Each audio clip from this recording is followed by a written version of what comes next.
So this was the warm-up we did for lesson 4, and we started with two very ACE type questions. Find the equations of the tangent and the normal to y equals the cube root of x squared at the point. Now we know if we're going to find a tangent or a normal, we need a point and we need a slope. So they've already given us a point here, so we just need to find, the slope. So to find the slope, we're going to differentiate this equation. So first of all, we want to write it as x to some power. So that's going to be our first little aim. Oops. So y equals x to the 2/3. Remember, this is your power, this is your root. So now we can differentiate this. So we bring the power to the front, and then we decrease the power by 1. And we can rewrite this at this point as well, because the negative tells us it comes to the bottom, 3 tells us it's a cube root.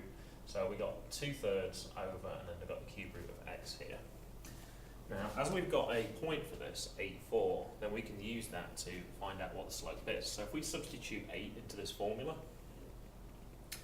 then the cube root of 8 becomes 2, 3 times 2 is 6, and 2/6 becomes 1/3.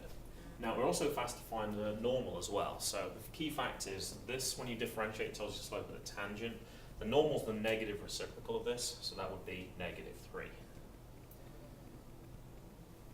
To find the equation of the tangent then, we can just use the point slope formula. So y minus the y value equals our slope, x minus the x value.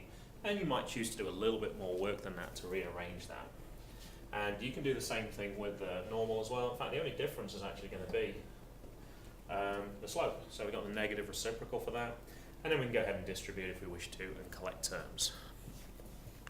And the second question we looked at was this. The tangent to the curve with the equation y equals 1 over x squared at a given point meets the x-axis and p and q, find p and q. So first of all, we have to find out what the tangent is. Once again, they've given us a point, but they haven't given us the slope. So we need to find the slope, and we're going to do that by differentiating this. So at the moment, it's in the wrong form. So 1 over x squared is the same as x to the -2. And then once we've done that, we can then differentiate, bring the power to the front and multiply, decrease the power by 1. And I'm going to rewrite this. X to the -3 means it's divided by x cubed. If I substitute in my x value into here, then we can find out what the slope of the tangent actually is. So not particularly nice numbers, but we end up with -16. Now, as we already have the point, and I need to scroll back up so we can see that, 0.5 and 4, and we have a slope, we can go ahead and write the equation of the tangent using the point slope formula.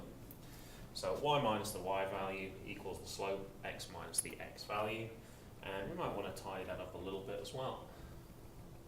So if we write that in slope-intercept form, get rid of that whole thing. There we go. So we've got y equals -16x plus 12. Now the key fact here is what you can see on the next line is if you want to find x-intercepts and y-intercepts, then you set one of the terms equal to 0 and solve. Now actually for the y-intercept, as this is a straight line anyway, you can see that this is just going to be 12. To find the x-intercept, we set y equal to 0 and solve. So I bring 12 to the other side, so it becomes -12, or I could bring -16x to the other side, it becomes 16x. Divide both sides by 16, and we end up with 3/4. I think as for specifically the coordinates, make sure you include the zeros at the appropriate point as well. So the key thing at the x-intercept, the y value equals 0, and alternately at the y-intercept, the x value equals 0. And that meets the demands of that question.